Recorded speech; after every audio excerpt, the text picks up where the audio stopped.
اور جو کچھ تم لوگ کر رہے ہو تمہارا پروردگار اس سے بے خبر نہیں۔ شروع اللہ کا نام لے کر جو بڑا مہربان نہایت رحم والا ہے۔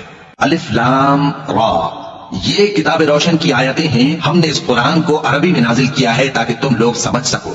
اے پیغمبر، ہم اس قرآن کے ذریعے سے جو ہم نے تمہاری طرف بھیجا ہے تمہیں ایک نہایت اچھا قصہ سناتے ہیں، اور تم اس سے پہلے بے خبر تھے۔ جب یوسف نے اپنے والد سے کہا کہ ابا، میں نے خواب میں 11 ستاروں اور سورج اور چاند کو دیکھا ہے، دیکھتا کیا ہوں کہ وہ مجھے سجدہ کر رہی ہیں۔ انہوں نے کہا کہ بیٹا، اپنے خواب کا ذکر اپنے بھائیوں سے نہ کرنا، نہیں تو وہ تمہارے حق میں کوئی چال چلیں گے۔ کچھ شک نہیں کہ شیطان انسان کا کھلا دشمن ہے، اور اسی طرح اللہ تمہیں برگزیدہ و ممتاز کرے گا اور خواب کی باتوں کی تعبیر کا علم سکھائے گا، اور جس طرح اس نے اپنی نعمت پہلے تمہارے دادا پر دادا ابراہیم اور اسحاق پر پوری کی تھی، اسی طرح تم پر اور اولاد یعقوب پر پوری کرے گا۔ بے شک تمہارا پروردگار سب کچھ جاننے والا ہے، حکمت والا ہے۔